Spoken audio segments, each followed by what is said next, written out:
and welcome to your perfect day starter, the morning brief. It is Friday, October the 3rd, and we're live for you in Lagos, Nigeria's commercial capital. I'm Kayode Okikiolu, and we say welcome. It is 2 days after Nigeria's Independence Day celebration, and yes, all of the messaging, the talks are settling in for what will be another year of nation building. But I'm not alone on the show this morning. Bukola is live in, wait for it, the nation's capital, Abuja. Hello, Bukola. Hello, Kayode. Quite a surprising start to the program, but that's not all as far as surprises are concerned. I bring you greetings from a very unhurried, unruffled, and wealthy federal capital. And doesn't a wealthy federal capital look good on me, Kayode? Good morning, viewers. I am Bukola Koka. Welcome to your perfect starter right here on Channels Television. I am live in Abuja. I see what you're doing there, Bukola. Abuja actually looks good on you, I must say. You're radiant in Abuja with all of the greenery, the scent. I bet that Abuja will look good and do good for you. But let's get right into the show today. We have a package, as Bukola will say, a bumper package. But a couple of things played out yesterday, particularly in the nation's capital, worth mentioning. First was that meeting to INEC by the European Union, particularly the delegation which visited the INEC chairman, the EU mission during the 2023 general election, visiting the INEC chairman, Professor Mahmoud Yakubu. And a couple of things were said, but this goes back to some of the recommendations that the EU election observation mission made following the 2023 elections. And in fact, the INEC chairman, of course, joined his voice to that of the EU mission, saying we need to ensure that electoral reforms are done quickly. Lest we forget that we're already done with 2025. So all we have is just about 2026 before we hit 2027 when we have that general election coming up. So time is of the essence. As I said, lots of recommendations were made in those reports, but it's very important to ensure that that real work is done. So all eyes on Nigeria's representatives at the Senate and the House of Reps, that's the National Assembly, to ensure that these laws are expedited, looked into critically, and must ensure that only the laws, only the provisions that will strengthen our electoral framework are approved and passed. And there's a hurdle, of course, of the president assenting to the law. But that's major highlights, really, from the nation's capital, Abuja, yesterday. Don't forget that Professor Mahmoud Yakubu will be leaving office very soon, and there are big question marks about who would replace him as the chair of INEC. Bukola.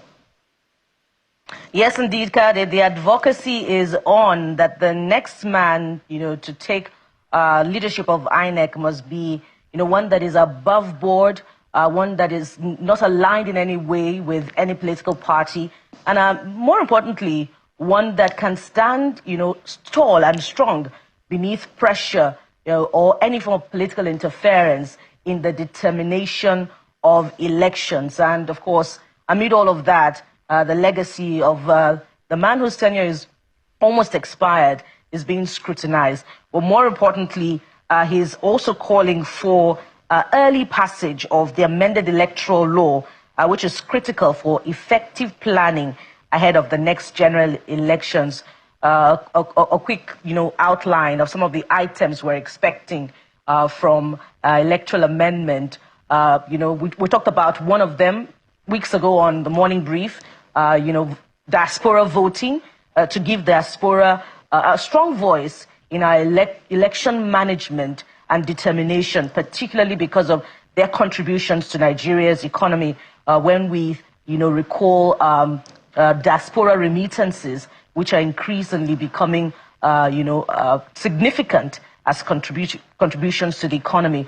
We talk about election timetable and, arrangement, which is also critical to results and, the bipartisan nature of either the National Assembly or the state assemblies, amongst a few other items on, the electoral amendment bill that is currently before the National Assembly. So early passage, we're just a few months down the line to 2027 before the next presidential election.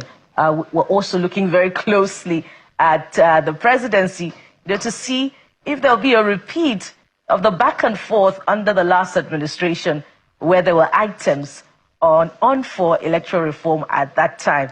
We hope that history will only repeat itself in a different manner, not exactly the same as last time. But Kade, speaking of what played out in Abuja yesterday, that's not all. We also see that the court has rejected the suit against President Tinubu over Rivers emergency. Justice James Omotosho of the Federal High Court ruled that the plaintiffs lack the legal standing to institute the case. Amongst other things, Justice Omotosho is saying this morning that the plaintiffs cannot file under fundamental human rights because President Tinubu was acting under emergency law, Section 305 of the 1999 Constitution. But the question is really is the judge, because court rulings are also a form of education and enlightenment on the meaning and implications of our laws. So is the president, the judge, aligning with the president's application of Section 305 of the 1999 Constitution, which elicited a debate, when that proclamation of a state of emergency was done in Rivers State, about how emergency rules can be deployed without necessarily suspending democratic institutions. So if Justice Omotosho is saying that, the president was acting under emergency powers, is he also telling us that, the president appropriately deployed the powers of Section 305 of the 1999 Constitution? And also, if the plaintiffs lack this locus standi to file a case against the president, so what is the strength of the fundamental human rights of citizens of a state whose laws, whose rights may have been infringed upon as, voting members of the electorate who have a sense of entitlement to a governor or members of the state assembly whom they rightly voted into office? But again, Kayode, you and I are just unlearned members of the law, so we can only ask questions, which is our own area of competence. Kayode. Quite interesting, Bukola, is the fact that after all of those, what I call it, opinions from the court, the conclusion eventually from Justice Omotosho is that the originating process ought not to have been accepted for filing in this court. That's the court. The subject matter of the suit saying it's clearly outside the jurisdiction of the court, and the law is settled that where the matter is not within the jurisdiction of a court, it should decline jurisdiction. So it's quite interesting that those opinions were given, and eventually the court said, well, in fact, it's even outside of our jurisdiction.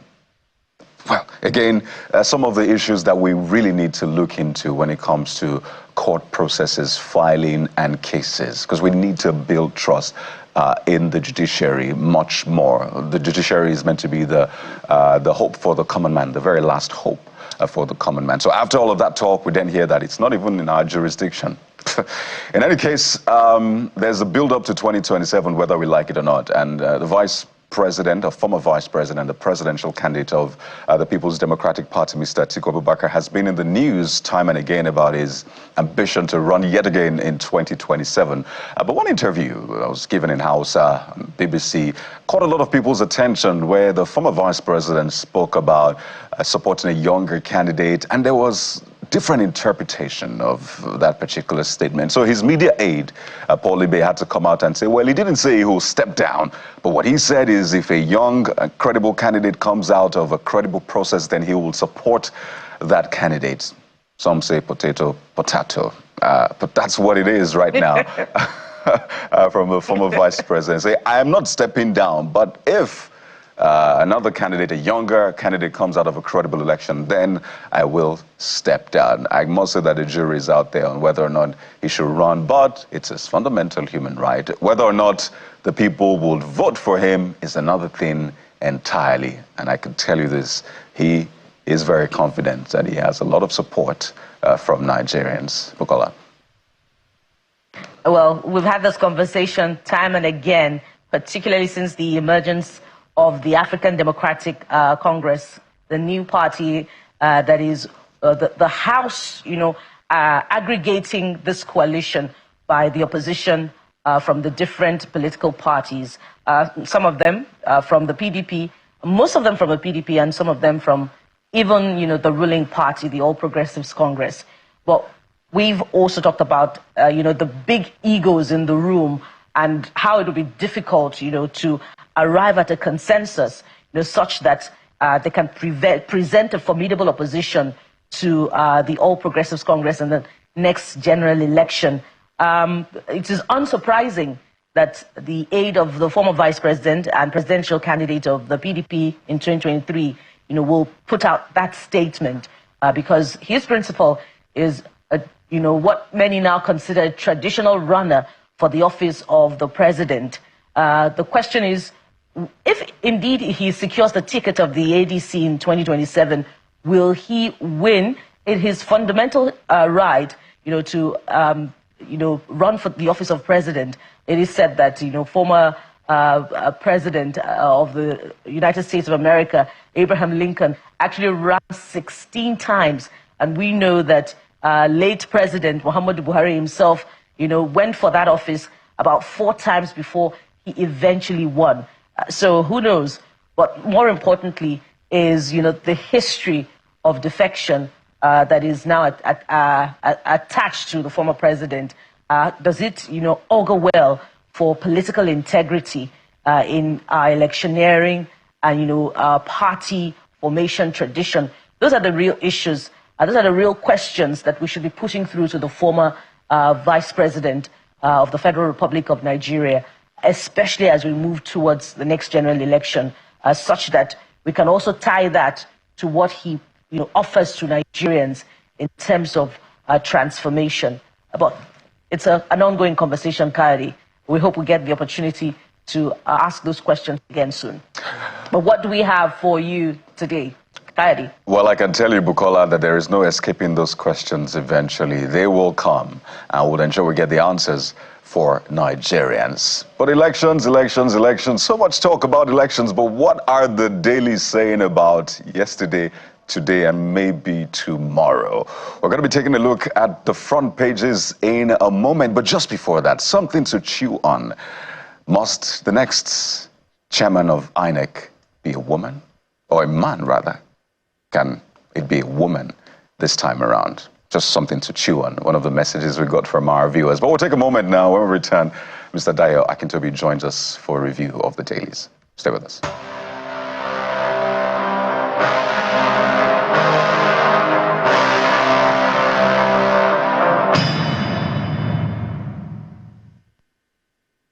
Well, let's take a look at the front pages. Mr. Dayo Akintobi joins us on the program. Good morning, Mr. Akintobi. Very good morning to you. Good morning to Nigeria. Good morning. Happy Friday. I know, particularly in Independence Week. Yes. I heard some people, after the public holiday on October 1st, they just collapsed the week and said, you know what, I'll take 2 more days for Nigeria to pray. Yes, absolutely, because the Independence Day fell right in the middle of the week. Yeah. And from Wednesday, it's a downward slide to the weekend. So people just took 2 extra days. Absolutely. Come on. Well, let's take a look at the front pages, Mr. Akintobi. Quite a number of issues making the front pages. But I think we'll start with what concerns elections, because there's a lot of talk about 2027. And I think we don't have a lot of time until 2027. A lot of people think we have time, but the politicians know that there's actually no time. So we'll start off with this Nigeria newspaper. And this Nigeria is talking 2027. INEC, EU raised concerns over electoral reforms. Yakubu, outgoing chair, declares NASA's delay could disrupt planning. A European team presses for transparency in results outcome. So that's a big story on the front page, Mr. Akintobi. I must say that elections are major challenge anywhere in the world, right? In fact, I was looking at data and it says globally, you have at least one candidate always disputing election. And it's not just a Nigerian thing. And then you have voter turnout also dipping globally, by the way. So it's not only a Nigerian thing, it's a general thing. But for us here, we have our own challenges. Recommendations from the EU mission, about 6 now that they are pressing, but originally it was over 20 after the elections 2023. Mr. Akintobi, if you have a checklist, which I imagine you do, for things that must be done before the elections and when they must be done, what are those for you? First for me is the appointment of the INEC chairman. Chairman, chairperson? Chairperson, okay, yes, you mentioned what are the possibilities of a woman becoming the chairman. Actually, that would be quite interesting to see. And I think actually it may even be good for our electoral process. But yes, I think topping that list should be the way and manner that the electoral umpires are appointed, elected, whatever the case may be. Not just the chairman, but even the recs, the state commissioners, all of those who play a critical role in terms of announcing, collating, and determining or compiling the results and giving us a credible outcome. I think Nigerians have got to a point of distrust of the electoral umpire in terms of the way the last few elections have gone. Technology has been introduced. You have the iRev, you have the card reader, you have all kinds of things that are meant to streamline the process, make it more transparent, make it more honest. But the more we've deployed technology and the more we've seen its shortcomings, the less Nigerians have trusted the process, and which has a knock-on effect to what you also mentioned, that voter turnout is reducing, voter apathy is increasing. It seems like people have so much lost confidence in the process that they no longer even bother because they don't trust that the outcomes are a true reflection of the will of the people.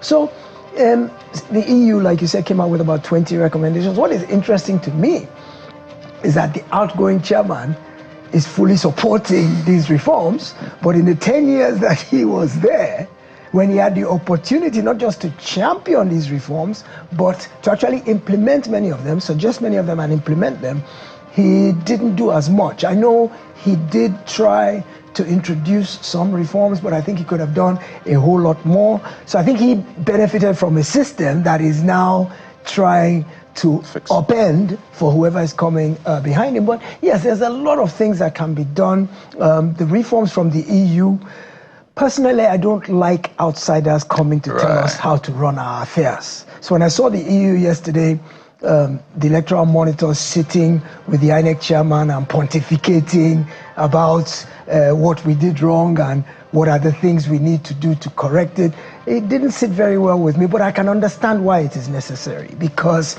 Nigerians have lost complete faith in our own ability to do the thing correctly, and if an outsider who has no skin in the game, so to speak, is coming and giving an objective assessment and saying, these things didn't work well, if you correct these ones, you will have a better outcome, perhaps it's justifiable in this instance, but it still doesn't make me feel good that we can't come up with our own homegrown solutions and we need foreigners or outsiders to come and start telling us what we need to do to better our situation. I think the solutions to our problems lie with us here internally, and we need to begin to do a lot more on our own to resolve our issues, not just electorally, but in terms of our entire economic and social landscape. Brilliant, and I think a lot of people have said it would be also great to see AU observer mission monitoring elections in other parts of the world. Too. Yeah, AU is internal, so EU is external. Exactly. So AU can also go to the European countries, monitor the elections, or even ECOWAS or Nigerian observer missions. Go to those countries, observe, and say, you know what? Having learned from our own experience, these are some of the recommendations we think will work for you. Do you think they will ever even consider that with a grain of salt? That'll be the day. A lot of people have called for that. I mean, you know, let's balance things up a bit, but very valid points you make, Mr. Akintobi, I must say. And just quickly to mention on the front page, avoid Ponzi. Place your funds only in CBN licensed banks. NDIC cautions. I can't count how much or how many times this caution has come out. But I don't know if people will take it this time. But Bukola, over to you now. What paper do you have for us?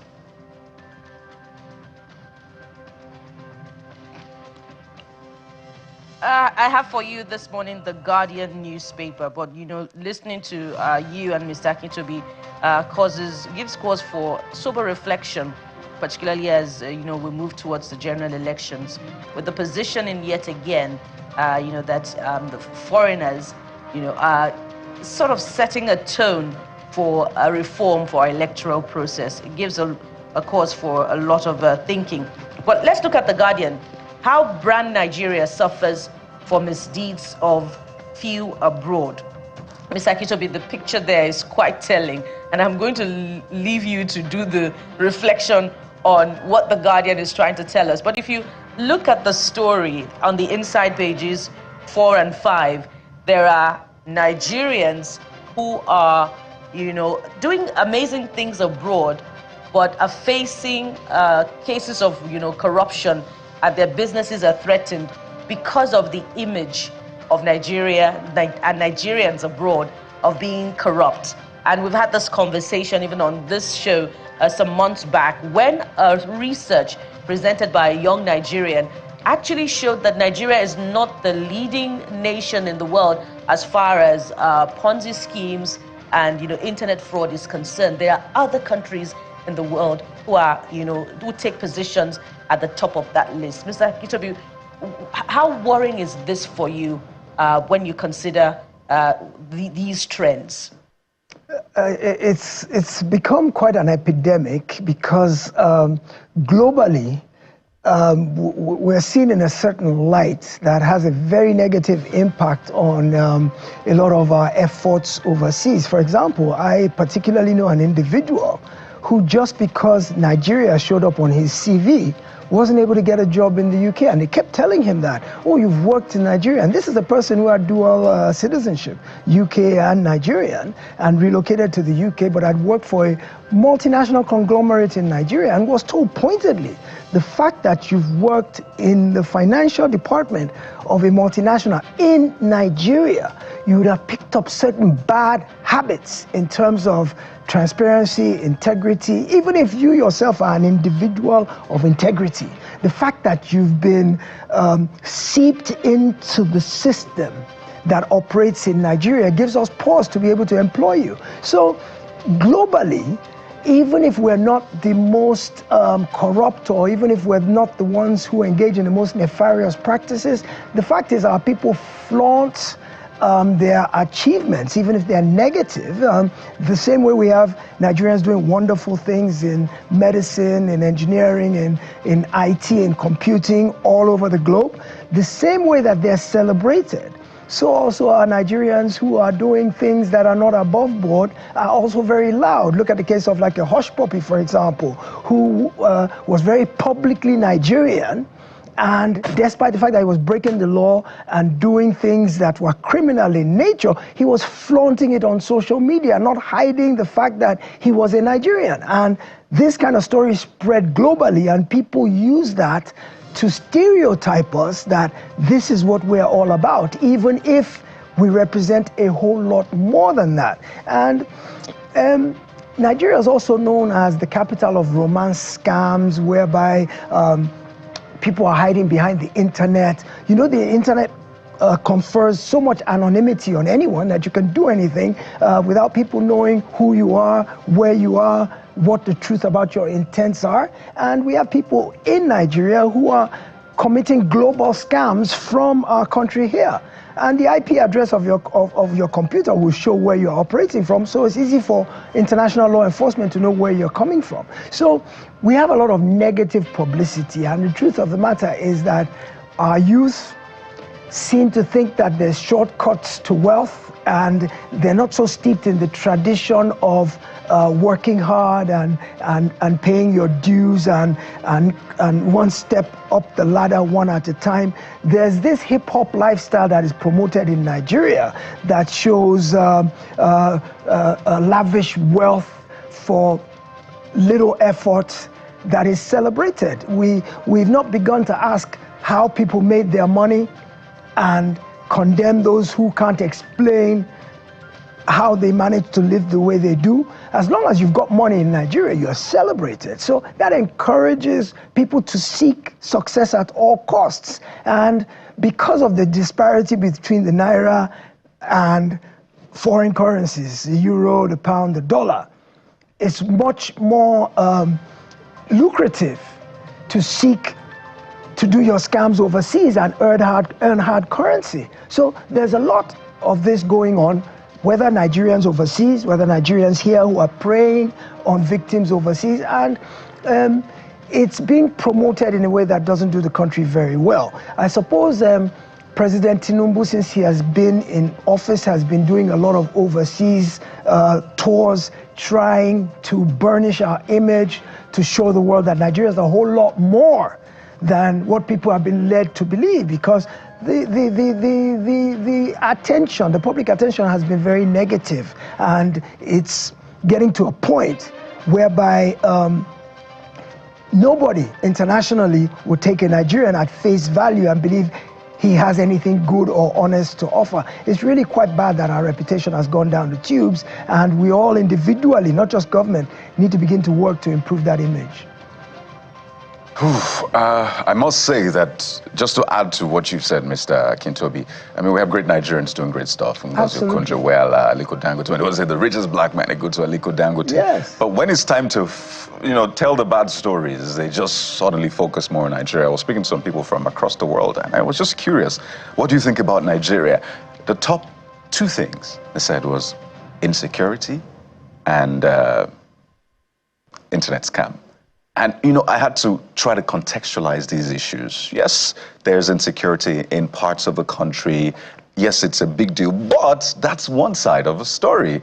The other side is, and I started showing them beautiful things about Nigeria, and they realized that, okay, I've been listening to just one side of a story. At some point, they say, you know what, I think we want to visit Nigeria. So maybe that's extra points for me for being a good citizen of the Absolutely, country. Selling our brand. Right? Yes. I mean, yes, Which these stories, exactly. These stories exist, but we always tell one side of a story and leave the other side out. Let's go over to Vanguard newspaper and take a look at, or New Telegraph. Let's take a look at New Telegraph newspaper. And again, New Telegraph leads with election matters. Uncertainty over a legal framework can hinder electoral process. And we've talked extensively about that one. But I want you to speak to an issue that has been going back and forth for a few days now. And that's between Pengassan and Dangote. So we had the president of TUC and Pengassan, Comrade Festus Osifo, on the program yesterday, who said they didn't sign the reconciliation pact. And if you look at that document, which was released by the minister, it was only the minister's signature that was on the document. And that was almost a red flag for me. But it was good to hear Pengassan say we are suspending the strike. Mr. Akintobi, Pengassan has said time and again that, you know what, Dangote met us here. And we have worked for different IOCs. We've contributed. We're not just a random union. We're, professionals, experts in that field. Do you think the storm is over now? Well, as I was coming to the studio this morning, there's fewer queues. There's queues, yes, right? There's queues, which is a offshoot of that 1 or 2 day stoppage. And you can already see the knock-on effect, the impact. So clearly, Pengassan is not a union or a group of people to toy with. They do have power, and they need to be taken into consideration. The compromise or the truce negotiated by the ministry seemed to be a bit of a win-win on both sides, whereby they said, quote unquote, that Dangote will reabsorb the 800 laid-off workers that was the beef of Pengassan to begin with. However, the bothersome part for me was that it is said that Dangote said he will reabsorb them, but redeploy them to other areas within his conglomerate. Now I ask myself, these are senior staff of the oil sector. They're petroleum engineers, geologists, they are highly skilled technical people. And I begin to wonder, suppose they now end up in Dangote Sugar or Dangote Noodles. What is a petroleum engineer going to be able to do in a non-oil sector industry?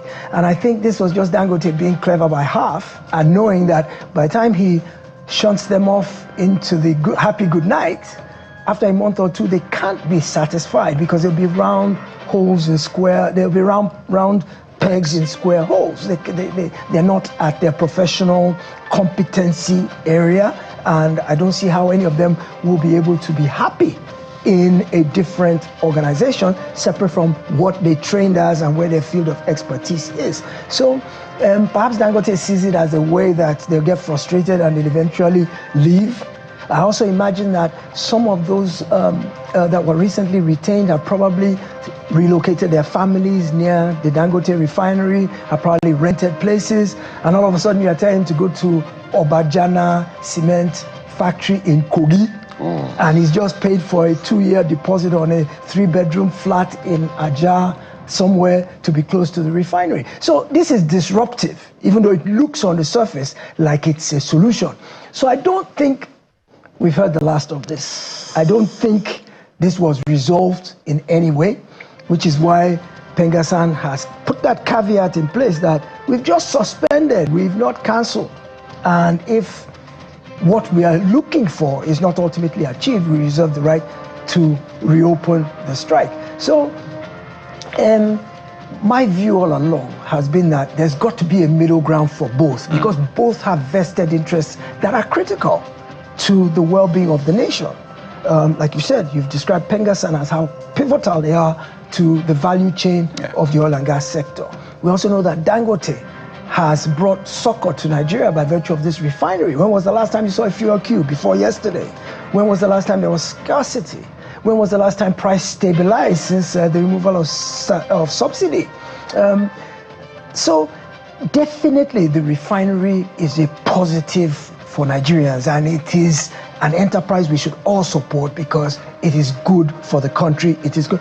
I mean, we're exporting diesel, we're exporting jet fuel, we are earning foreign exchange simply because of this refinery. So anything that would truncate or disrupt its optimal operations, we should guard against. I think we should support it, the government should support it, we as people should support it. Yeah, there's all the issues of, oh, he's a monopolist, he doesn't have the best interest of his workers at heart. Look, every businessman is trying to squeeze every single naira of profit out of any operation, and that's why unions exist, so that they can negotiate tough to make sure that their employees or their members are getting the best possible deal and they're not being treated like slaves or being given unnecessarily harsh terms and conditions of unemployment. So the union sits to protect the interests of the workers.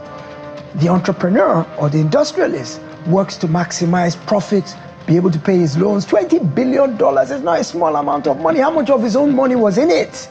Most of it is loans that need to be paid back, both domestic loans and foreign loans. It need to be paid back. The banks are not going to want to hear from him that, oh, Pengassan made us down tools, we couldn't operate for 3 or 4 days. When your payment is due on the 30th of the month, it is due. And if you don't pay it, you have penalties, you have interest, you have all kinds of things. So there's a natural tension between both the industrialist and the union or the worker, because their interests diverge. The interests diverge. So there's always got to be a meeting of the minds somewhere in the middle where each party gives up a little bit. And in this case, Dangote has said, okay, we'll reabsorb them, but I think he has outmaneuvered them by virtue of this notion of I'll redeploy them somewhere. So their jobs are guaranteed, their salaries are guaranteed, but I'm not sure any of them will be happy being in an industry beyond oil and gas. That is a very clinical analysis. You know, we've always thought, and I think that eventually their interests should converge, right? The people, for the benefit of the people, right? One for all for one. Yes. But I think the root is the tricky part before they get to that convergence. Hopefully they get to that convergence. But I love the way you put it. And I must say, there are doctors in Pengassan, other professionals who probably would not mind. But we'll see how this plays out in the coming days. But we do not want any sort of field queues. No. We cannot afford that at this point at all. Mr. Akintobi, we have to thank you so much for your time on the program and the analysis. Always great to see you. I don't know if it's too late to say Happy Independence. Happy Independence, Nigeria. And I happen to be an independence child too, October 1960. Ooh. Absolutely. But not, were you born on the 1st? Not on the 1st, but October 1960. Ah, so this is a month for you. Absolutely. We'll have a conversation after this. Thank you. Happy Friday, Nigeria. Certainly. Well, there you have it. We'll take a quick break now, but this is our next talking point. Former Statistician General of Nigeria, who's now with Afreximbank, Mr. Yemi Kale, made this statement at the platform on October the 1st, where he talked about the poverty figures in Nigeria. Now, the government has said it's taking people out of poverty, but here's what the former Statistician General had to say about that, and that will form our next talking point.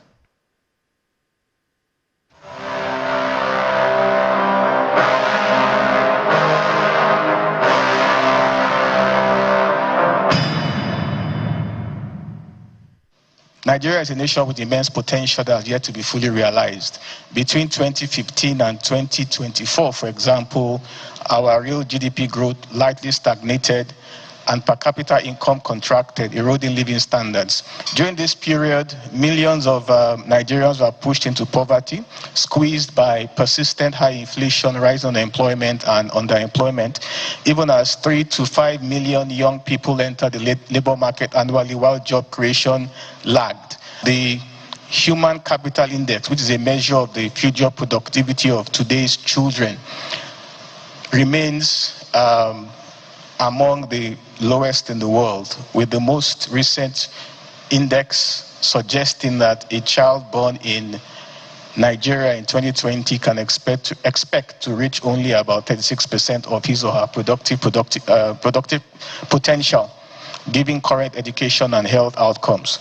Today, roughly 40% of Nigerians, some 89 million people, are estimated to live below the poverty line. This is the second largest, assuming those numbers are correct, this is the second largest population of people in poverty worldwide after India.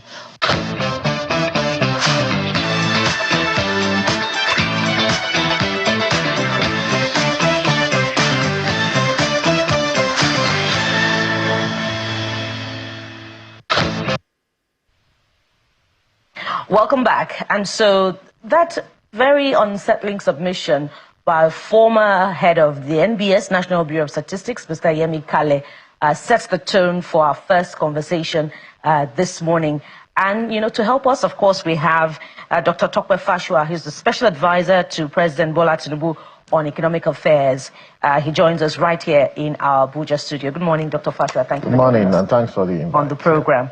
And so Dr. Yemi Kale is a former Director General of the National Bureau of Statistics, and in fact, under his watch, there was a GDP rebasing, and Nigeria was adjudged to be the largest economy in Africa. So one cannot ignore, you know, when he gives out data, and he's currently chief economist at the Afreximbank. So 89 million people out of poverty, living below the poverty line, and representing 40% of the population. This, you know, goes in contrast with the strides that the administration is reporting. How do you respond to such statistics? Well, thank you very much. Of course, as he said himself, he said, if you believe the numbers, he's an experienced statistician. He understands where the booby traps are, you know, because when he said that, I've also done a bit of research, and I wonder where he got the number from. But many times statisticians work with estimates.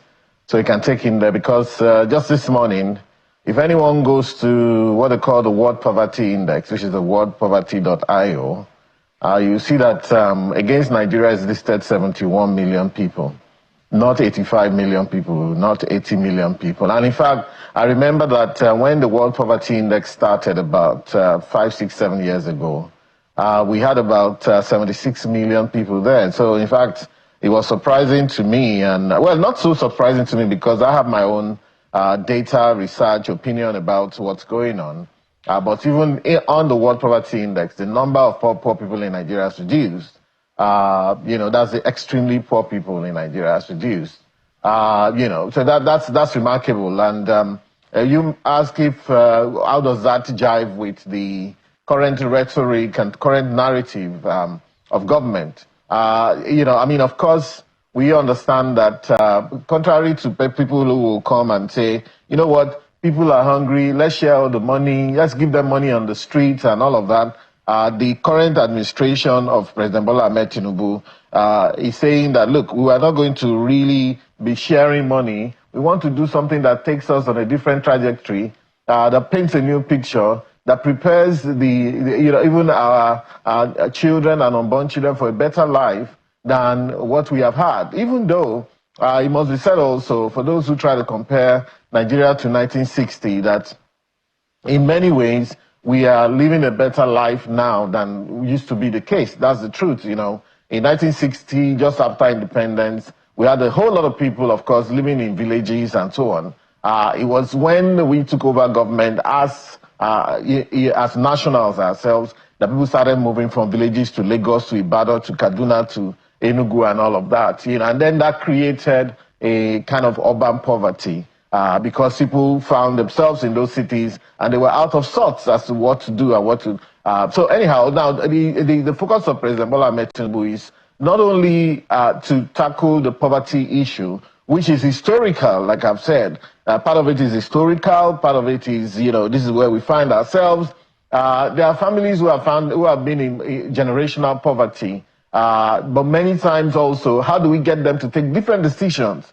There are people who have children today and say, okay, you know what, we don't want them to go to school because I didn't go to school, so why would they go to school and all of that? And then that becomes a generational issue, people recreating themselves, people believing that they have generational curse, for example, is a curse against us, we're not going to live. And of course, if you have 100 people in the room and 10 people are poor and hungry, the voices of the 10 people are going to drown the remaining 90 people.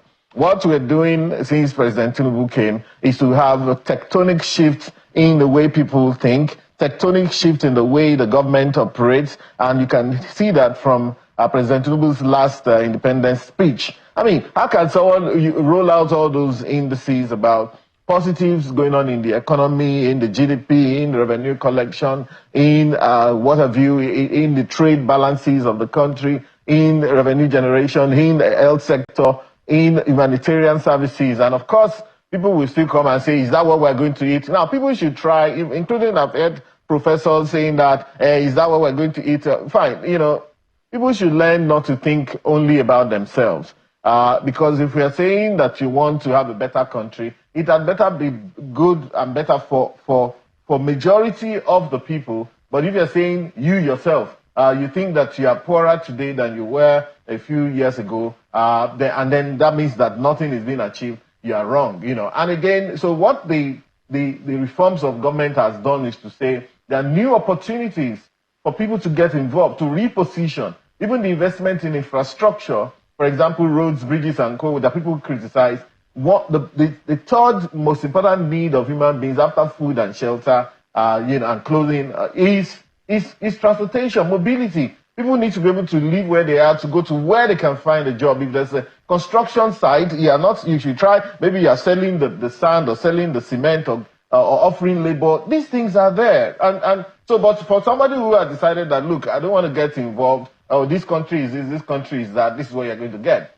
So, but the government, I mean, like Chinua Achebe said, as he wrote, since a naked bird said that since human beings have learned to shoot without missing, it too will fly without perching. As much as people are very critical of government, no matter what you do, if you build infrastructure, you say, why are you building infrastructure? If you don't build, they say, why are you not building infrastructure? And so the government too, we have learned that, look, we must continually communicate what we're doing and highlight the good sides of the achievements of government. And we must be constant about it. We must be unrelenting about it. And that's why I'm here. And that's why, even though I'm an advisor on economy, you see that every time you call me to come and communicate the achievement of this government, I understand very, very much the power of the media, including social media, including traditional media as we're on today. I understand the power of communicating these issues, because if we don't, nobody will sing our praises for us. Well, so many things have come through from what you have said.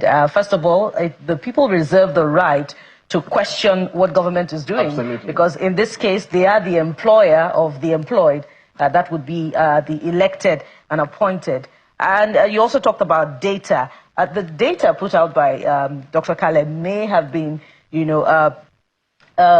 good for the administration when you consider other figures put out by international institutions, which actually put poverty rate between 47 and 56% from about the last quarter of 2024. I know that the data can be questioned, but even the NBS data, the current NBS data would show that poverty is higher than the 40% submitted by the administration. But Dr. Kale also spoke to some very important issues. He talked about social safety nets. Now, if indeed the administration's humanitarian ministry is effective in the schemes and the programs, in the last 2 years of this government, shouldn't this figure have gone down even more significantly when you consider the distribution of 25,000 naira to vulnerable households, 75,000 naira? That's on the one hand. Yes. On the other hand, does it not also show that grants are not effective in effectively transforming people and taking them out of poverty? So you know what? Anyone that seeks the mandate of the people to govern, to lead, as especially a president, you take on a burden. And I'm glad Mr. President has always said, please don't pity me. I know what I took on. Sometimes it's a poison chalice. You're better off being on the other side, criticizing and pointing fingers, than offering yourself to. I mean, it's a huge burden. Sometimes I wonder why people do it, and even though I've done that myself in the past, in 2019. But sometimes when looking back, I'm thinking, look, what was I thinking, So that's it. For one, anybody that says is going to do that, you inherit all of this problem. People are going to come after you. So you have said that, why if the humanitarian ministry is doing what it's supposed to do and sharing this money, 25,000, 35,000, we're not supposed to be here. Number one is that 25,000 will not take anybody out of poverty.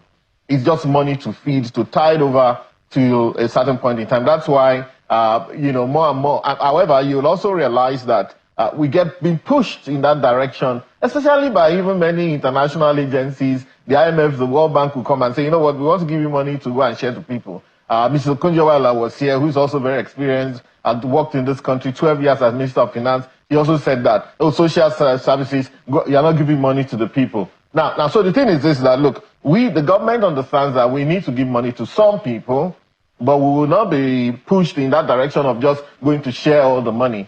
Infrastructure also matters. You mentioned humanitarian services, but the thing about humanitarian services is that it's not just about the money that's shared. I mean, Minister of Finance, Coordinating Minister of the Economy, said 330 billion has been shared, even though the Minister of Humanitarian, his own figure is about 420 billion. So there's some sort of, that needs to be sorted there. But however, these numbers are there, being pushed out. But when you talk about humanitarian, infrastructure also comes into place. For example, I keep giving an example of places like the Nembe Brass Road.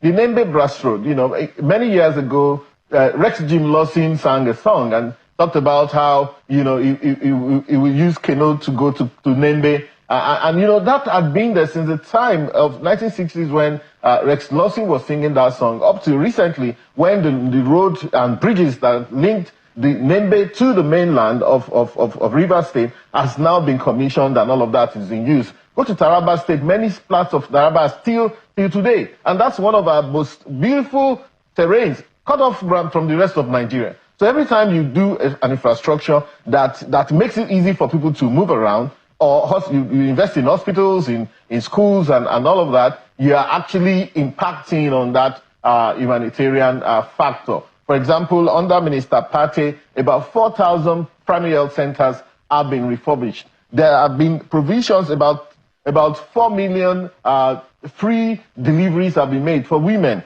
About 6,000 free cesarean sections have been performed in that ministry alone. What that does is it frees up money that people would have actually has to start looking up and down for money. I mean, to deliver a child in the US, if you were not on insurance, even if you're on insurance, a normal delivery is at least $16,000. You go to Kuba General Hospital here, people do that for 5,000 naira, even less.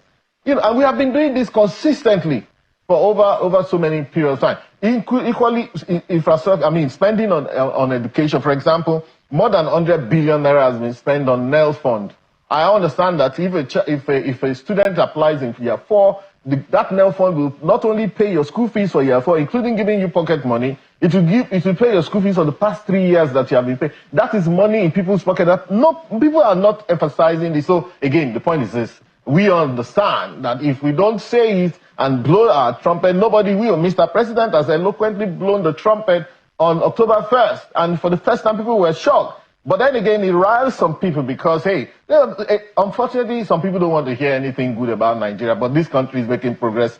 You know, on the trade side, people are making money, exporters are making money, people are doing well. Manufacturing export grew quarter to quarter, 173%, year on year, 67% against last year. Something is happening. People are better paid attention. But for those who are positive, take advantage, reposition, do your networking. You know, speak up, you know, get involved, write a proposal. And you can do that a lot with artificial intelligence these days. Things are changing. In fact, there's one gentleman, a very young person, who does graphic for me. I've never seen him before, but I know how much I've paid him in the last maybe one month or 2 months. I didn't know that he was only just going for youth service. He just called me a few days ago that, they called him for camp. I said, well, I thought that you were a staff. I don't know where he lives, somewhere in Jos. I've never seen him before. So these are young people. Will they tell you that they are making money? There are many young Nigerians are working remotely presently for the United States, in the United States, in UK and everything. They're making them. Some of them are getting paid by cryptocurrency. None of them are earning good amount of dollars. They won't speak. So one thing we have also realized, you know, the cognitive dissonance, the fact that only people who are on the wrong side of things, but I'm noting the fact that no policy will benefit everybody, number one. Number two, that there's no country in the world where everybody will be rich. So sometimes I hear Nigerians say things like, oh, just because we have oil, everybody should be enjoying in this country. There's no country in the world where everybody is enjoying. It's what you do that you get. So let's push more people to be able to do what is productive. What we want to do is to increase our productivity. And you see that 4.323% that you've seen, the target is double digit. We are going to ensure, by God's grace, we take that into 8%, to 9%, to 10%, to 12%. Under this administration, I think it's doable. So let's just stay positive. Really. At the heart of it is the realities on ground as against, you know, the reforms that are ongoing. You talked about the rehabilitation of primary healthcare centers. Yes. Nigerians are asking for evidence. Let's see, perhaps a media tour of these health centers. Absolutely. You know, that have been refurbished. Absolutely. The minister will be glad to do that. Time and again, there are videos coming through about the state of some healthcare centers. Oh yes, I saw the one that was flooded in Kebbi. But remember that Kebbi usually Kebbi is where you find the biggest, if you like, I don't know where they call it, estuary, whatever, of the River Niger. River Niger that's coming from Senegal is in Kebbi State on this side and Kwara State on this side, that it is the widest. And so every year it tends to overflow and flood, and I think that's what happens. Perhaps you get more. So it can be 100%, but we are doing perhaps we get more time to talk about that, but I'm sure Kade has questions for you from our Lagos studio. Kade, over to you. Well, thank you, Bukola. Well, Dr. Fashua, when Dr. Yemi Kale was saying, assuming that figure is correct, it could well be saying that the 89 million may be an underestimation. It could actually be more, just to put that in mind. But let's take a look at our trajectory. 2015, thereabouts, our inflation was about 10%. And the APC government came, the Buhari government, first for 8 years, took it all the way to 22%. President Tinubu came, made that announcement, took it all the way to 30+%, 34%, up until last year. Then the rebasing was done, and that brought it back to 24.5%. So that is where we're at, or that is the trajectory. Even where we're at today is nothing close to where we're coming from. And that's why the World Bank last year said that, you know what, the poverty figure has been exacerbated, not only as a result of COVID-19, inflation and the rest. And in fact, the projection is at 129 million. So that's higher than the 40%. That's about 56%. And those are figures multidimensionally. The NBS, our NBS, puts it at 133 million Nigerians. So these are figures that we can work with. But I want to speak to something you said. So assuming we're looking at 129 million, we're looking at 133 million, or we're looking at 89 million, where you've added the poverty clock, 71 million. I mean, these are huge numbers. what percentage of this poor, because I imagine government is looking at the figures, what percentage is as a result of people's personal decisions? Because I know you referenced that. What percentage is as a result of governments failing in ensuring that the levers are right to help people climb out of poverty? Well, thank you very much. Okay, you mentioned the issue of multidimensional poverty. You also mentioned the issue of inflation. And then you closed with, what percentage is people's decision and all of that. So fair enough.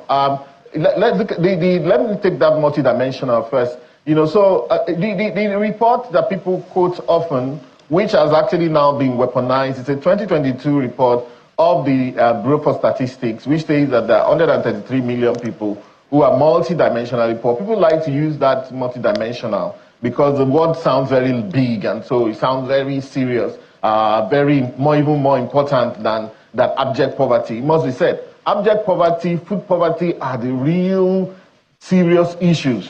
Multidimensional poverty is what they call non-income poverty, which measures how people are distant from some infrastructure. And we have just said there that, look, there's a lot of investment on infrastructure, which many people, including political opposition leaders, would say that, oh, why is the government spending on roads and bridges, and what's the point? Someone says the state governments are building bridges. So why not build bridges? Because one of the things, of course, we know that there's a tendency that infrastructure projects embed some form of corruption. But is it better for us to share money and the money disappears as people go to eat food and so on? Or is it better to build infrastructure that will last for a long period of time? So a 2022 report should no longer be quoted, but then again, it's back to the Bureau for Statistics. I think that a report like the multidimensional poverty report should be funded and should be done every 6 months, if not done every year, if not done even more frequent than that. Because for every spend on infrastructure, I mentioned Nembe Brass Road, I mentioned there are all sorts of other things that's going on, even the Lagos Calabar and Lagos Maiduguri and Lagos Sokoto Expressway. These are things that will open up the economy, open up the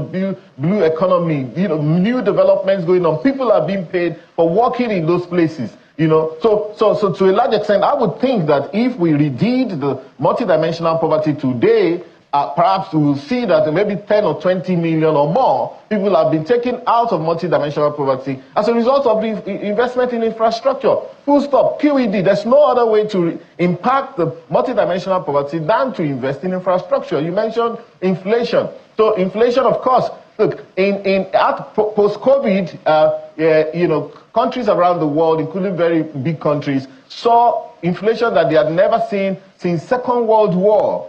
That is what reported as 34% in this country before rebasing to 24%, because we then had to do what we needed to do. A rebasing that was overdue for 6 years was done. But in countries like the UK, like the US, they saw inflation at 11-12% before it started heading down. Our inflation is also heading down. By the next inflation, by God's grace, is going to be sub 20. And as we go into next year, we're going to see that inflation heading into single digit. Ghana had inflation up to 50%. Now they're looking at a single digit because they were a bit ahead of us in terms of the impact. They saw the impact ahead of us. And so, in fact, the truth is that inflation, what goes up must come down, because people cannot keep increasing prices every time and all that. There are reasons that are peculiar to Nigeria why our inflation was a little bit sticky. People try to take advantage. People not seeing themselves as Nigerians. People having this selfish intent and say, look, I'm first of all myself, I'm first of all my tribe before I'm Nigeria. And so because of that, they use that in pricing things just because they can, especially on things that are very essential. However, they will not continue forever. Just this morning, I was reading Nairametrics report about food prices in Abuja. They did their research. Food prices are dropping everywhere, in Abuja, in Lagos, and all of that. And we are recording this, and again, like I said, we know that many people will not speak on our behalf. But we are also very adept now at getting the data, understanding the power of data, investing in data, and also pushing out this narrative. So yes, people are going to take their own decisions, but the government is doing the right thing. Nigerians wanted a serious government. Now Nigeria has a serious government. In the person of President Bola Ahmed Tinubu, who has done the needful, the very critical reforms that is required to reposition a country for the long term. Let's not forget that 22% is still a far cry from the 10%-ish that we were in 2015. And that's even before COVID, when it was rising in that sense. But I want you to speak to the question I asked about. So you talked about personal choice, and I think it's a part of the conversation that we don't talk about as much. It's also important. And I want you to speak to the percentage. From your own observation, what percentage of this poverty is as a result of people's choices? And what percentage is as a result of governments failing in terms of ensuring the levers are right for them to climb out of poverty? And I don't know which figure you're going with. Is it 71 million of the World Poverty Clock, the World Bank's projection? I don't know which one you're going with, but that question, I would like you to speak to it as we wind down. It's difficult to put a percentage on it, but we can have a very nice intellectual discussion on that. I probably will, first of all, I'll go with World Poverty Club because it's a metric that I've followed over time. And, you know, surprisingly, because this has come to, you know, attention again, I see that about 5-6 million people have disappeared from poverty on the World Poverty Index in Nigeria. And that's very remarkable. I will bank that gain. You know, but in terms of, okay, now in terms of knowing what percentage is as a result of government failures over time, one of the critical things that Yemi Kale said, which was actually the meat of his discussion, was that if the kind of reforms we were seeing in the last 2 years had been done much earlier, we would have probably taken more people out of poverty and will not be where we are. Again, even the India that we speak about, for those who do research, just go online and do some research about how India managed to remove 80 million people in 1 month out of poverty. It was a bit of data manipulation, which they sold to the World Bank. World Bank resisted initially, but they had to take it. I can tell you, like Yemi Kale has also said, there are a lot more poor people in India, even in China, than there are in Nigeria. But again, unfortunately for us, we have not been very smart. A lot of us, we Nigerians, are the ones that put all the negative information out there on our country. If something happens, they say Nigeria has happened to them, because Nigeria has not been associated with everything bad. You go to US where 50,000 people have been shot this year, but if they give you a visa today, everybody scrams and takes off from this country. It cannot continue to be so. Unfortunately, this is also eating into the new age, artificial intelligence. Most of your research that you do on it on artificial intelligence on Nigeria will be negative because it's garbage in, garbage out. It is what Nigerians put up that the artificial intelligence will pick up and report back all over the world about this country. So, look, I am in the vanguard of pushing back against many of these things, and I'm fearless about it. Let's put our correct, first of all, let's invest in our data properly. Let's also push up what is correct about this country and what is positive, because we must not be defined by negativity in this country. And then that then defines the future, is the best way, is the best gift we can give to our children unborn. So I would probably say about 20, 30, 40% of that 71 million is due to people's historical, I'll put it at 40%, due to historical reasons, you know, due to people's personal decisions, influence of religion sometimes, that is when people misinterpret religion, issues of even our civil war that has happened, issues of tribalism. Those things are also part of the makeup of the poverty numbers. Put it at 40%, 50%. The rest is governance failure over many years, over many decades. But again, who are the people in government? People in government today, the leader today was a follower yesterday. Those who are in government today were civilians yesterday. So it's the same Nigerians that are running Nigeria. You know, so I think that, however, what we are seeing now is a break, a tectonic shift from what we've always had into something a bit more serious, you know, repositioning this country's economy. And when the economy is properly well positioned, of course, not everybody is going to be rich. That people should get that out of their mind. It's not possible. It's not done. Even in biblical times, they said that the poor will always live amongst you. Even in Quranic time, the same thing. So it's not going to be possible. You go to all the countries in Europe, you see people sleeping on the streets, even much more than they do in Nigeria. You know, so, but this time around, with what's going on and with the help of God, I believe that we can reposition this economy for majority of people who have been poor to be lifted out of poverty, for those who are willing. I mean, someone who is maybe an alcoholic who's sitting in the bus stop today will also complain about how Nigeria has happened to him. But you see, if they could leave some of those habits, but it's not going to be possible for everybody to leave those habits that they have. But the government is continuing to do what it needs to do on humanitarian issues, on infrastructure, on repositioning trade, on repositioning manufacturing, and what have you. All right. So many things have come through from your response to Kayode's question, but I'll try to prioritize the most important things. You talked about food prices dropping every day in Lagos, in Abuja, but I would also like to remind the administration that the reforms at the beginning have actually made Nigerians poorer, because when you consider what a dollar could do in 2022 as against what a dollar can do now, the devaluation of the naira, there's a world of difference, because some would even argue that the average middle class has been eliminated as a result of that. That's on the one hand. While we await accurate data on, multidimensional poverty and poverty below the, poverty line, what can you say to Nigerians about the commitment of this administration to take certain number out of poverty and the timeline? If you can also attach a timeline to it. Are you taking 10 billion Nigerians out of poverty in the next 2 years before the end of the first tenure of this administration? Well, I think I'll try to be a bit more optimistic. I think that, in fact, let me tell you what, anybody can do this. If you probably put it on artificial intelligence, any platform you use, maybe Gemini, ChatGPT is a little bit weak, Grok is weak, if you ask me, but then there are more sophisticated tools out there.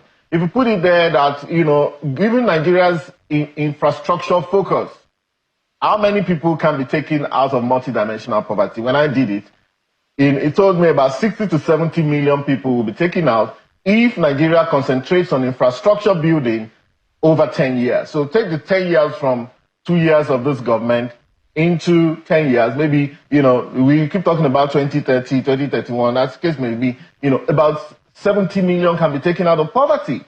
If we focus on infrastructure, build infrastructure, reposition our infrastructure, including housing for the poor, and there's a lot going on in this housing. 70 million. No. Well, I'm giving you a scientific statement that can be found in spite of all the negativity that Nigerians put on social media and everywhere else, and artificial intelligence. I'm giving you what AI is telling me right now. And look, so people are better start thinking. However, the commitment I would say is that, look, if we don't meet that kind of number, I believe that we should be able to shoot for about 30 million people taken out of multidimensional poverty. In fact, I'm saying that right now, if MBS redid that multidimensional plan, I would urge government, my superiors, to please fund it. Fund this report. We don't have to wait for foreigners to come and fund all these reports for us. Fund this report. And look, let's look at how many people have been impacted by all of this infrastructure build. The people in Nembe and Brass, the people in parts of Taraba, people everywhere in this country. For all this infrastructure we're talking about, the health sector reforms and all of these things, about 61 projects are going on in tertiary institutions,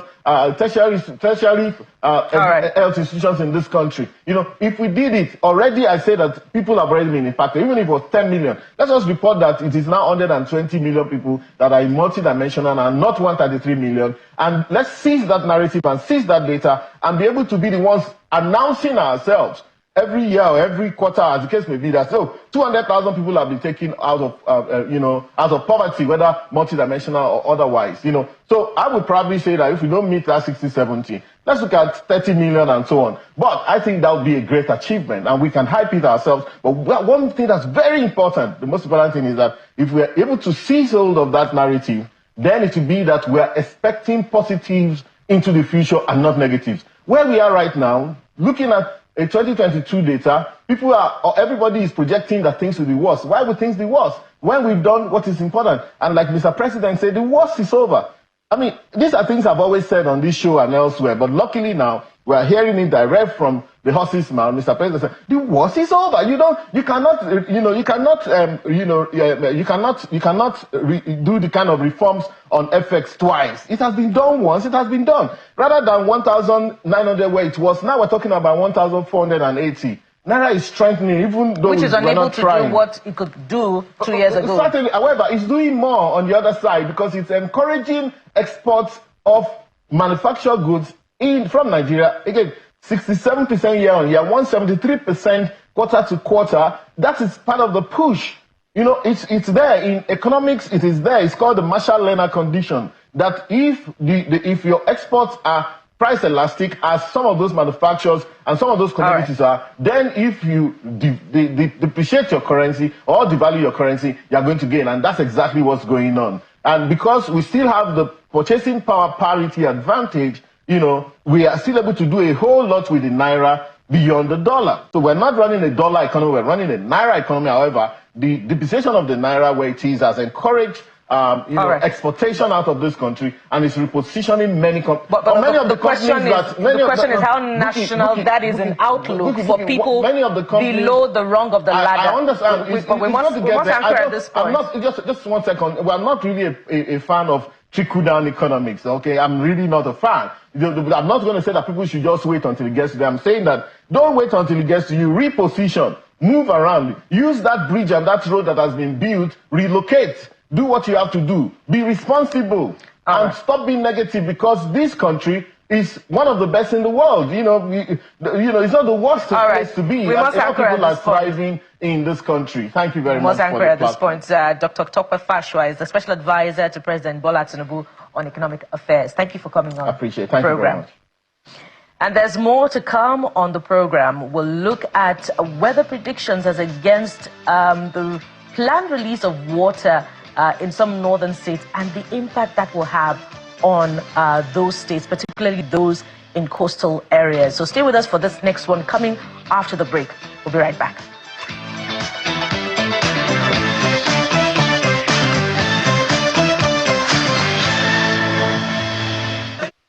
Welcome back. And just before we get to the environmental subject, let's explore the entertainment world a bit, particularly following Nigeria's, if you like, you would call it a non-submission of a film at the Oscars. And some would say it's for a record 5th time, and this is concerning.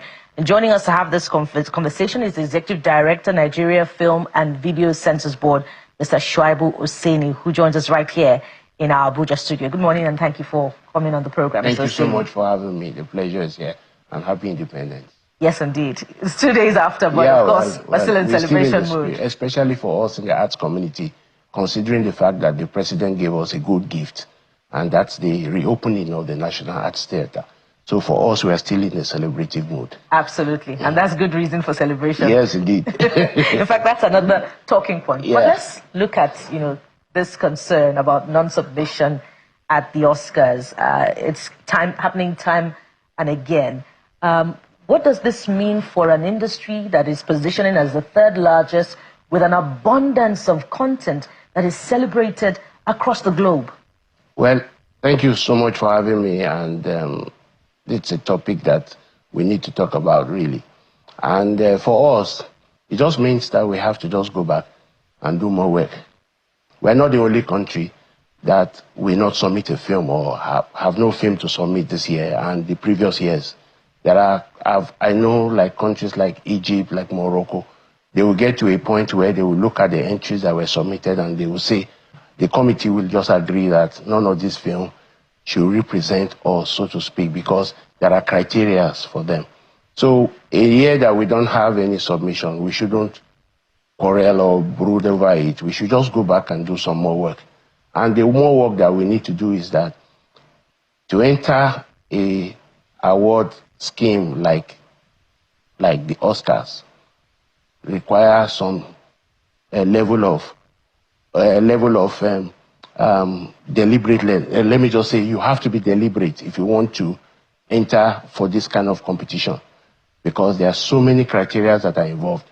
You don't just say, okay, the committee just announces and says, okay, we are accepting entries now, and then you just take a film from your shelf and put there.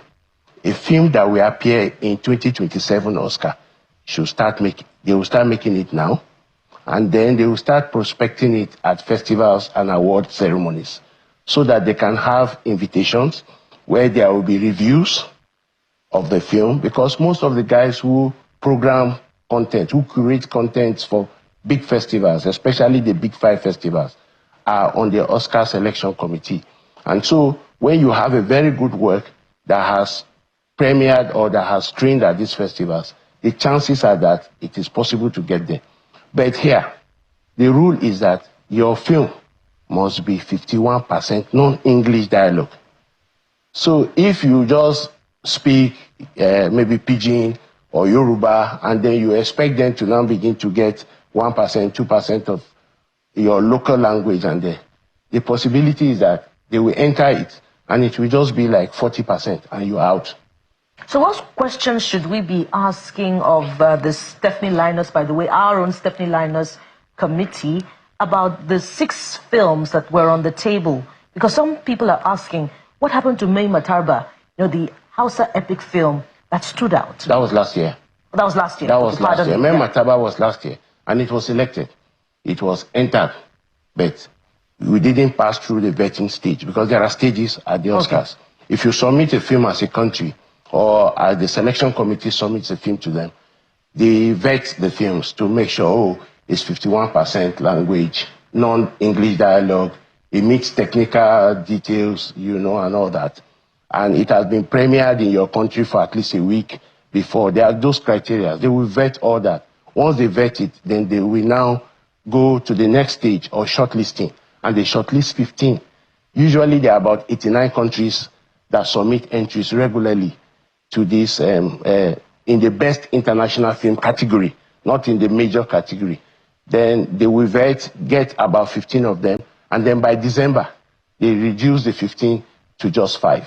So Mai Matarba was last year. It didn't pass through the vetting stage. But this year, they said they have some submissions that were made to them, but those submissions did not meet the criteria. And I don't want to query them because, the guys who constitute that committee are people of, they have their reputation at stake. So if you send a film and it is not accepted, or if it is just thrown out at that level, you know what it does to your reputation. So it's not for us to quarrel, we just come back. How old is the industry compared to France, Bulgaria, and they are sending entry, or Tunisia? Tunisia is a master of it. But you find out that some of these productions are not just productions that they just pick off the shelf and put and submit to the Oscar committee. They are from day one, when you start making the film, you tell yourself, this film, I'm aiming for the Oscars. So are you, by this admitting, and this is from the point of view of a regulator, that our own films are more of quantity than quality? Or are you saying this is just a desperate need for, foreign validation and we should rise above it? Oh, no, I'm not saying that we are of quantity than quality. We have some quality works. We have works that can enter, but they don't meet the criteria. We have works. I know a lot of people have been calling a particular work. That speaks to competence if we can't meet the criteria. Oh, well, it's for the filmmakers that are making the film. They need to be, we are a commercially, oriented industry. We make commercial films. The films that go there are not commercial films. They are films that are like art films, They are films that touch on so many themes, and they are more technically, they must be technically sound to be able to get into those festivals. And then the criteria of it must be 51% non-English dialogue. We have films like that have been celebrated, in the last, especially in the last 2 to 3 years in Nigeria. But what was the technical quality? You are making them because you want to pass them on some of these streaming platforms. You want to pass them on, I don't want to mention, online. You want to sell them at this local cinema for local audience. And you are not, behind you are not thinking of, this film has to go outside. And somebody has to look at them based on their own templates. You are shooting from the beginning. You are not sure of the subtitling. You are not sure of the music score and all that. You are not sure of the technical. In fact, we just need to sit back and be deliberate about entering some of this competition. We need an Oscar validation, whether you like it or not. The industry has come to that level where we should have. Look at what my father Shadow did to us for Cannes. Now every programmer is looking towards this way because they know that we have the talents to produce that kind of world-class film that Akinola Davis did, and all that. So, but for these Oscars, it's not just something you just stand up and throw in. I repeat, it has to be. You have to start and say, look, I'm making a film, and the film is titled Shaibu.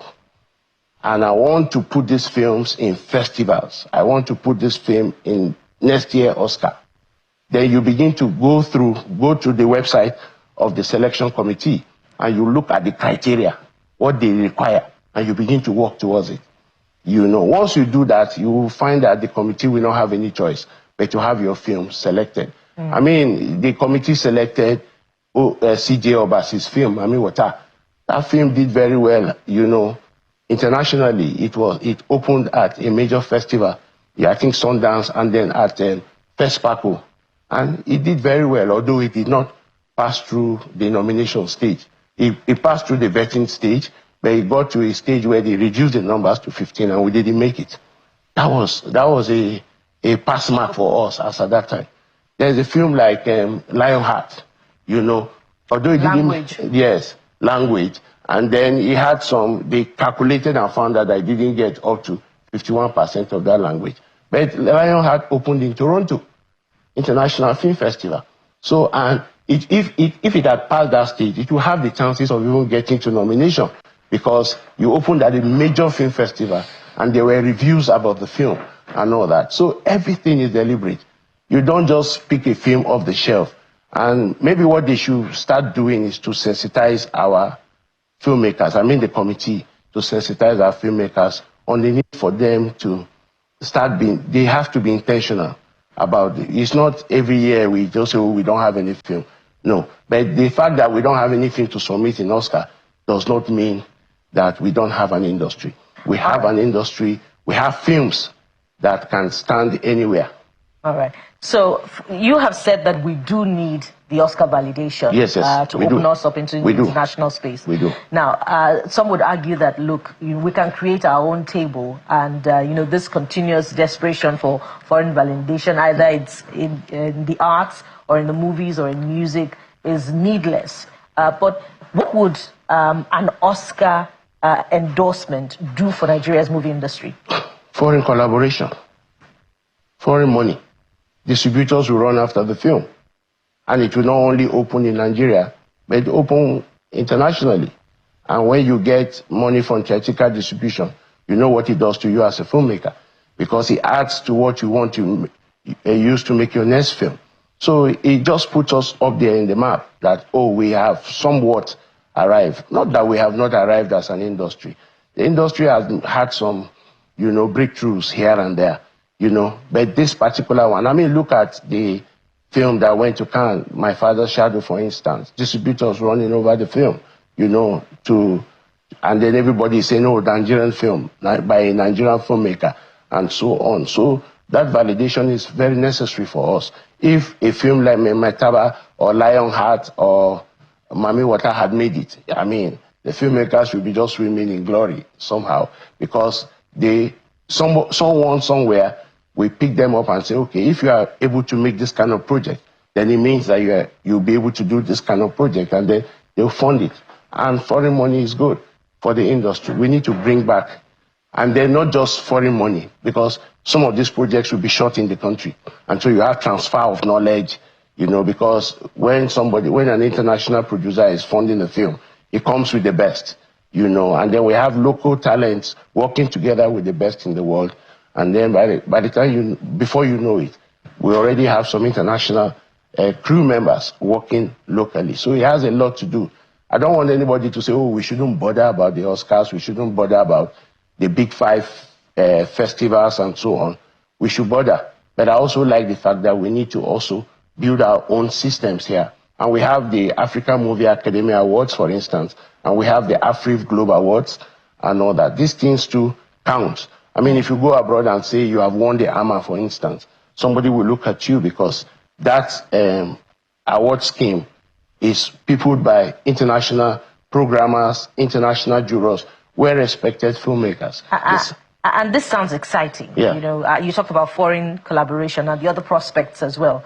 But does this foreign collaboration now mean an embrace of our own big acts? And I could mention quite a few. I ask this question because, some international, participators who are operating on their own will talk about how difficult it is to get a role in Hollywood.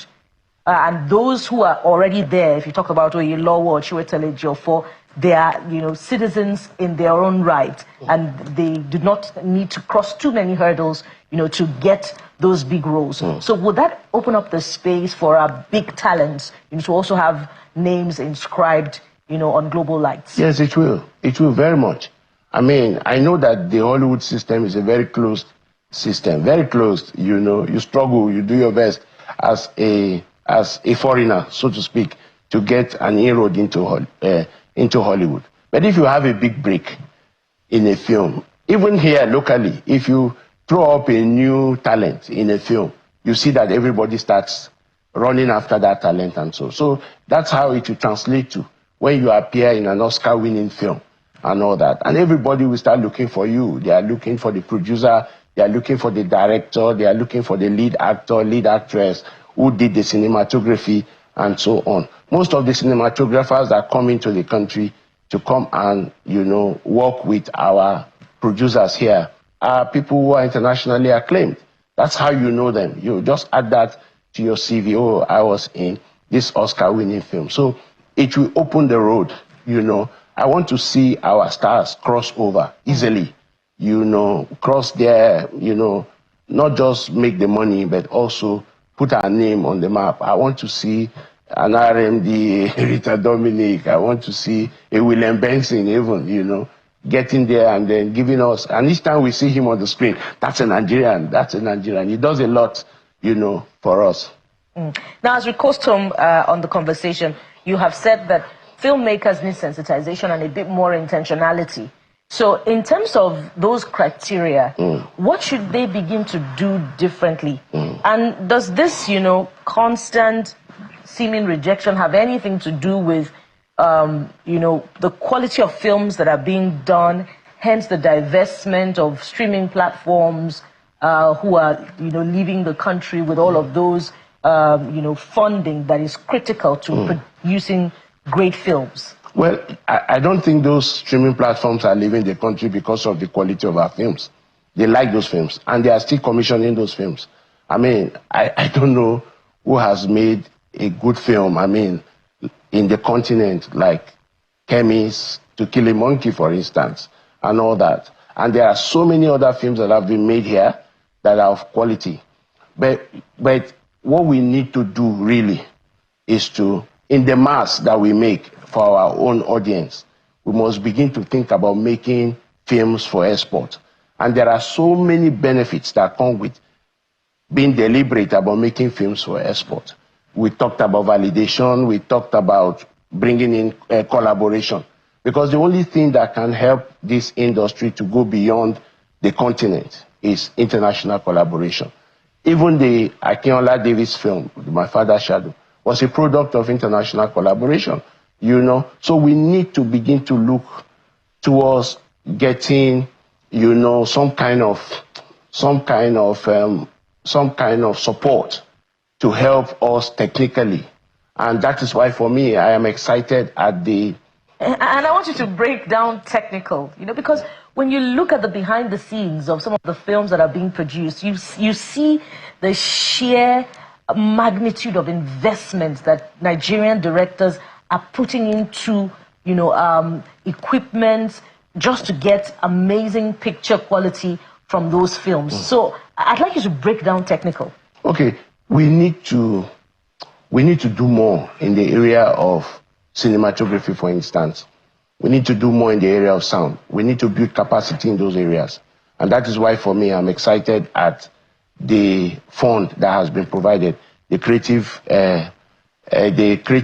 Economy Development Fund, which is designed to build infrastructure, build studios, and build training facilities and upgrade our training facilities, especially at the Nigerian Film Institute, so that we can upscale in the area of sound, in the area of cinematography, in the area of storytelling even, in the area of screenplay, for instance. So we need to upscale in those areas. And I'm excited because there are steps that are being taken to ensure that we upscale in those areas. We can do it here, we can do it with foreign collaborations, but what is important is that we must upscale in those areas. We are very good actors. We have fantastic actors, right. but we need to improve in the area of cinematography. We need to improve in the area of sound, and we need to also improve in other, technical areas. Yeah, quite an exciting one, a productive conversation by all means, and we're looking forward to the performance at the next opportunity for an Oscar submission. Mr. Shuaibu Oseni is the Executive Director, National Film and Video Censors Board. Thank you for coming on the program. The pleasure is mine. Speaking of collaborations, there's something exciting about what Nigerians are doing elsewhere, but Kayode has that one for you. Kayode.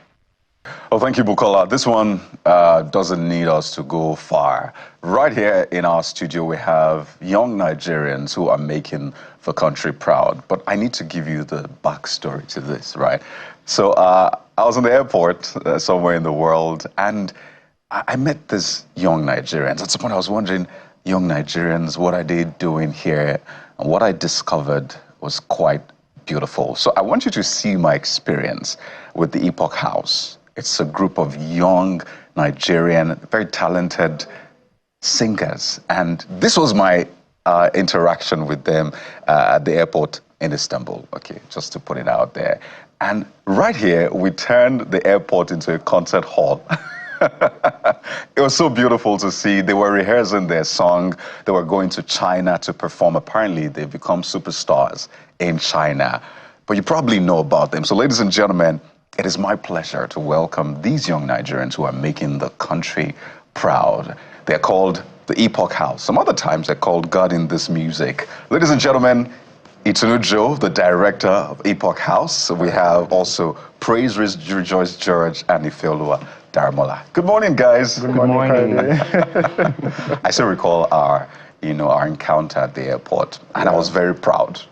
I was very proud of my nation, Nigeria, seeing the work that you've done. But you guys apparently became superstars in China. You know what? Let's just listen in first to our encounter at the airport before we continue this conversation.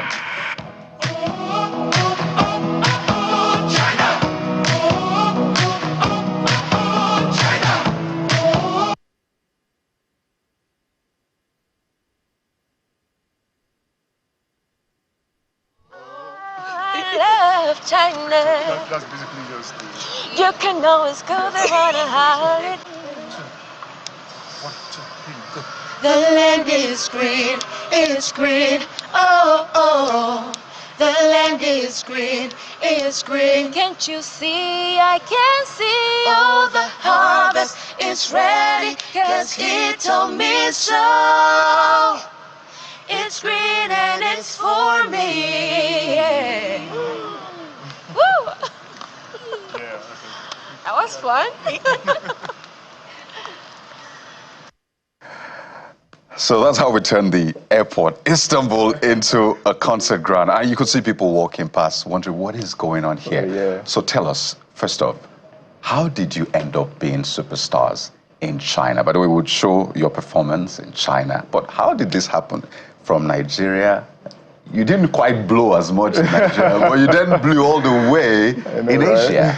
Itunu, how did that happen? So we are a production company. Yeah. We offer production services from music production to background vocal services, songwriting, composition, and all of that on a freelancing website. Yeah. And sometime in February, European Chinese influencer reached out to me. I was like, he wants us to make a song for China. We did the song for China February. So somewhere around June, he started messaging me that, hey guys, this song is all about China. It has blown up in China. and then he told us he wanted us to come to China. And then the CCTV called us. There is an event they do in China every year. They call it the Harvest Gala in their agricultural region. So they wanted us to come and perform the song because they considered our song to be kind of a heritage for them, like, because the way song that you composed in Nigeria. The interesting part for them was that we had not been to China before, and we were able to write about China. So they were trying to imagine what it's going to be like if we come to China and remix the song a little bit based on our experience real time in China, and that was exactly what happened. Wow. Yeah. By the way, Where are you guys based? Ilorin. So, Kwara State. From Kwara State all the way to China. Yeah. I mean, you were sharing with me how much your song has gotten so much views, so much. I don't know what it's called on their own social media, but the kind of retweets, comments online there, it's literally become a viral song. And you did it in Ilorin, Kwara State. That's not the only song. We have about 4 songs that we did for different parts of China. Apart from the one we did for China itself, we did one for Shenzhen. We did another one for Tasheng. We did one for a company that, like a tourist site that displays pandas, panda wandering. These 4 songs are all over the place in China. As a matter of fact, the Shenzhen Ministry of Culture and Tourism used our song for Shenzhen to advertise Shenzhen for the past 1 month. I mean, these are the stories we want to tell about Nigeria, because this is a reality. You guys doing amazing stuff. Again, let me reiterate, from Ilorin, Kwara State, you blew in China. And just to put this in context, China's population is multiples of Nigeria. So it's tougher to blow in China than it is to blow in Nigeria, right? Multiples. But you guys were able to blow there. Tell us about the experience. So you guys traveled to China. We met in transit at the airport, which I think is one of the most beautiful encounters I've had this year. What was your experience like in China? And perhaps you might want to speak to Ifeoluwa or Praise. What was your experience like in China? Well, it was an amazing one. I actually did not know what to expect. But when I went to China, I don't even know how to explain it, but it was a fantastic experience. The atmosphere, the building. Because you guys were celebs already now. Yes, from the airport, they didn't allow us to. From the airport, it was like, oh my, and they couldn't, they can't really speak English, so but they had to use translators. Yes, so I could hear what they were saying because they were showing me. But I mean, it was a beautiful experience. Amazing. Again, I need to reiterate that you guys blew in China. Yes. Praise, how was it for you? I mean, celeb now. I'm sure you walk on the streets of Nigeria like, you people don't know I'm a star in China. Well, it was actually amazing for me. I mean, when we landed, when we came out, in fact, when we were going from one terminal to the next terminal, just that short movement alone, looking around the city, it was just beautiful. The whole city is just, from the cars, oh my God, the cars in China, the streets, the roads, everywhere just seems very friendly. Like they're just very, very, very good. Was that a moment where you thought, was it a moment of reassurance or validation that we're actually doing great stuff? Yes, I know that you have a group, Epoch House, and got in this music where you do great songs and they get a lot of views online. But was it validation that actually we are stars indeed, even though we've not really blown in that sense in Nigeria? Well, I don't see it like that. I see it more like, okay, this is an opportunity to reach out to the world, to show what we really have. I don't see it like an arrival thing, you know, because it's just China. There are hundreds, there are tens of countries, you know. As a matter of fact, last time I checked on our stats for the website we work on, we've done songs that we've worked for people from about 46 countries. Wow. In the past 5 years. This year alone, we've worked on about 800 songs. By the way, that was you guys in China, the celebs that you are in China. Yeah. But amazing. How many songs again? This year alone, about 800. Yeah. That you guys have worked on? No, we've done a lot of work, if that is. That's just this year. That's just this year. Yeah, we've done a lot. And you know why we're having this conversation? This is the true Nigerian spirit. This is what young people in Nigeria really represent: resilience, hard work, dedication. You guys have put in your hearts, your minds, your whole self into this, but we have to listen to you sing. And we're putting a twist to it because this is Independence Week, right? Oh, yeah. So, ladies and gentlemen, you've done your song for China. It has blown in China. We have to give unto Caesar what is Caesar's. So we'll take a quick break now. When we return, we'll listen to Epoch House doing something special for Nigeria. You probably know what it is already, but we'll find out in a moment. So please stay with us. We'll be right back. So we sing. Me sing, no. Don't need to spoil it. 1, 2. From the chorus. 1, 2, 3, 4, 1, 2. Oh, China, with people so rare, oh, China, they give love and care with cheers every day. There you see Epoch House, a group of young Nigerians who are now viral in China. That is Epoch House doing a song they did for China right there. You could see all of the pomp and pageantry. But guess what? They want to show us how much they love Nigeria now, which is their home country. And again, this speaks to just how much we have amazing young Nigerians doing great things across the world. This is a true Nigerian spirit. And we've since been joined by Diamond and David, who are also members of Epoch House. Of course, we have more members of Epoch House who are not here, but are cheering us from behind the scenes. So what do you guys want to do for us today? The national anthem? The national anthem, of course. We put a twist to it. Just so are you guys ready? I'm going to delete myself from this because this is not me. So let's step forward a little bit. Okay. That's good. So over to you guys now. Let's do the national anthem.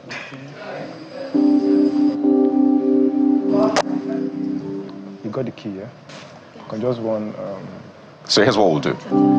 There are some people that are, I don't want to say village people, but we're going to do an a cappella of Nigeria's national anthem. Okay. So that way we get to enjoy your vocals. Is that good? Okay. Can we do that? Yes. Alrighty. So in 5, 4, 3, 2, 1. Nigeria,